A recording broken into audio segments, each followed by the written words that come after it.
వచ్చే ఎన్నికల్లో కాంగ్రెస్ కార్యకర్తలందరూ సైనికుల్లా పనిచేసి పార్టీని విజయ పదాన నడిపించాలని విశాఖ డీసీసీ అధ్యక్షుడు గుంబా గోవింద్ పిలుపునిచ్చారు.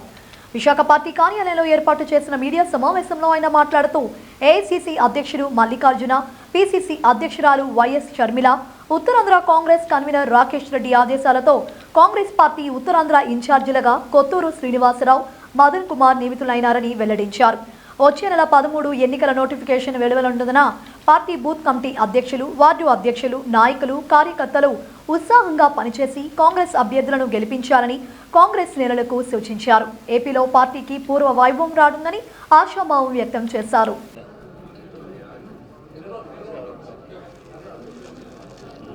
ఈరోజు జిల్లా ఏఐసీసీ అధ్యక్షులు మల్లికార్జున గారి ఆదేశాల మేరకు, మా పీసీసీ అధ్యక్షురాలు మేడం షర్మిల గారి ఆదేశాల మేరకు ఉత్తరాంధ్ర ఇన్ఛార్జిగా ఉన్న రాకేష్ రెడ్డి గారు మరియు సమిష్టిగా ఉత్తరాంధ్రకు సంబంధించి విశాఖపట్నానికి ఇన్ఛార్జీలుగా కొత్తూరు శ్రీనివాసరావు గారు పీసీసీ జనరల్ సెక్రటరీ గారు మరియు మాధవ్ గారు జనరల్ సెక్రటరీ పీసీసీ, ఆయనకి ఇద్దరిని కూడా ఈ విశాఖపట్నం నియోజకవర్గాల తరఫున ఇన్ఛార్జీలుగా నియమించడం అయితే జరిగింది. కాబట్టి అందులో ఈరోజు మాధవ్ గారు, శ్రీనివాస్ గారు కొన్ని కారణాల వల్ల రాలేకపోయారు.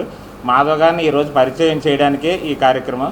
కాబట్టి ప్రతి ఒక్కరూ కూడా మనం అన్ని నియోజకవర్గాల్లో సంబంధించినంత వరకు వార్డు ప్రెసిడెంట్లు, అక్కడ ముఖ్య నాయకులు, పీసీసీ ఆఫీస్ బేరర్సు మరియు జిల్లా కాంగ్రెస్ ఆఫీస్ బేరర్సు, జిల్లా కాంగ్రెస్ అనుబంధ సంస్థలు అన్నీ కూడా కలిసికట్టుగా ఈ ఎలక్షన్ పూర్తిగా ప్రతి కార్యకర్త కూడా ఒక సైనికుల్లా పనిచేసి రేపు ఎలక్షన్లో ప్రతి ఒక్కరూ కాంగ్రెస్ పార్టీ గెలుపు కోసం ప్రతి ఒక్కరూ కృషి చేయాలని పీసీసీ అధ్యక్షురాలు షర్మిల మేడం గారు ఆదేశాల ప్రకారం మనం అందరం నడుచుకోవాలని ఈ ప్రెస్ మీట్ ముఖ్య కారణం. అదేవిధంగా ఈరోజు ఈ ప్రెస్ మీట్లో మాధవ్ గారు మరియు పీసీసీ వైస్ ప్రెసిడెంట్ అయిన వేగి వెంకటేష్ గారు, అలాగే జనరల్ సెక్రటరీ వజ్రపతి శ్రీనివాస్ గారు, ఇంకో జనరల్ సెక్రటరీ గుత్తుల శ్రీనివాస్ గారు, అధికార ప్రతినిధి గంగావరం గారు, మరి ఇక్కడికి వచ్చిన కాంగ్రెస్ పెద్దలకు SC cell, BC cell, minority cell, Seva Dal, మహిళా కాంగ్రెస్ అందరికి కూడా పేరు పేరున నమస్కారాలు తెలియజేస్తూ, మనం రానున్న కాలంలో కూడా గతంలో ఎంత ముఖ్యంగా ప్రతి కార్యకర్త కూడా కష్టపడి ఈరోజు కాంగ్రెస్ పార్టీ గెలవడానికి కంకణం కట్టుకొని పనిచేస్తున్నామో, ఇప్పుడు కూడా రేపు మనం ఎలక్షన్ అది ఈ వచ్చే నెల 13వ తారీఖున ఎలక్షన్ నోటిఫికేషన్ కూడా రాబోతుంది కారణంగా మనమందరం ఒక సైనికుల్లా పనిచేయాలని ప్రతి కార్యకర్తను కూడా కోరడం అయితే జరుగుతుంది. అందులో అప్లికేషన్ పెట్టుకున్న ప్రతి నియోజకవర్గంలో క్యాండిడేట్స్ కూడా ఐక్యతగా కలిసికట్టుగా పనిచేసి అందరూ కూడా ఒకే కంఠంతో ఒకే అభ్యర్థిని ఏఐసీసీ ఆదేశాల ప్రకారంగా నిర్ణయించి ఆ క్యాండిడేట్కి ప్రతి ఒక్కరూ తోడ్పడాలని జిల్లా కాంగ్రెస్ నుంచి కోరడం అయితే జరిగింది. కాబట్టి మీ అందరూ కూడా ఆ జిల్లాలో వార్డు ప్రెసిడెంట్లు అందరూ సీనియర్లు ఎంతమందికి వైసీపీ నుంచి కానీ, టీడీపీ నుంచి కానీ, జనసేన నుంచి కానీ చాలామంది జాయిన్ అవ్వడానికి ముందుకు వస్తున్నారు కారణంగా. ఎందుకంటే నాతో కూడా ఎక్స్ కార్పొరేటర్లు కూడా టచ్లో ఉన్నారు. వాళ్ళు తొందరలో రేపు 22వ తారీఖున విజయవాడ కార్యక్రమం అయిన తర్వాత, షర్మిల మేడం గారు అయిన తర్వాత వాళ్ళకి కూడా ఆఫీస్ కూడా రిపేర్లు కూడా పూర్తిగా అయ్యేవి. దానికి ఓపెనింగ్ కూడా తొందరలో ఈ నెలలో పెట్టాలని అనుకున్నాము. దానికి కూడా మీ అందరి సహకారాలు కూడా కావాలి. కాబట్టి ఇంతవరకు అందరూ కలిసికట్టుగా ఒక నిర్ణయంతో నగర కాంగ్రెస్ ఆఫీస్ను ఇంతవరకు ఏ జిల్లాలో చేయలేంది విశాఖ జిల్లాలో కాంగ్రెస్ పార్టీ కార్యకర్తలందరూ ఒక ఐక్యతగా కలిసికట్టుగా చేసి ఒక దాటి మీద తీసుకొచ్చి ఈరోజు ఇంత స్థాయికి తీసుకొచ్చడం అయితే జరిగింది. కాబట్టి అందులో కార్యకర్తల్లాగా ప్రతి ఒక్కరూ కూడా ఎవరికి నచ్చిన విధంగా వాళ్ళందరూ కూడా సహాయ సహకారాలు వాళ్ళందరికీ పేరు పేరున ధన్యవాదాలు తెలియజేస్తున్నాం.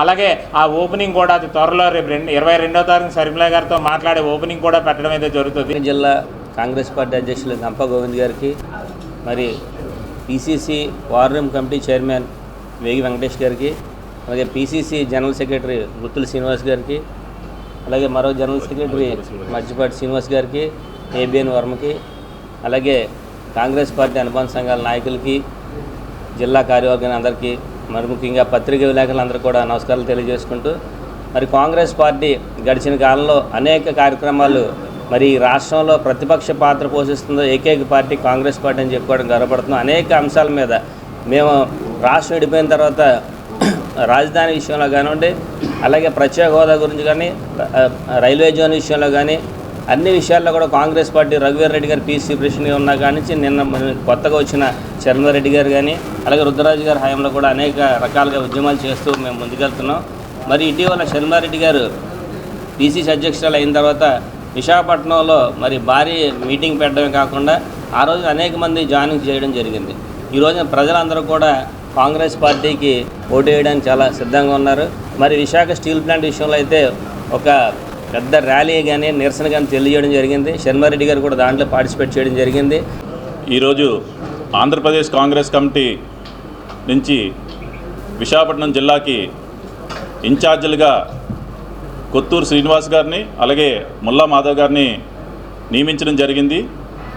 వీరి రాకతో విశాఖ జిల్లా మరింత బలోపేతం అవుతుందని మీకు తెలియజేస్తూ, వీరు ఎన్నికల ముందు వచ్చి బూత్ స్థాయిలో మా కేడర్ని అంతా బలోపేతం చేస్తారని తెలియజేస్తూ, అలాగే ఏదైతే ఇప్పుడు ప్రభుత్వం దగా డిఏసి రిలీజ్ చేసిందో దాని మీద యువజన కాంగ్రెస్ మరియు ఎన్ఎస్ఏ ప్రతి జిల్లాలో ప్రతి మంత్రిని ముట్టడి చేసి కార్యక్రమం చేస్తున్నారు. అలాగే ఆఖరిగా మా పిసిసి అధ్యక్షురాలు వైఎస్ షర్మిల గారు పెద్ద కార్యక్రమం చేస్తున్నారు.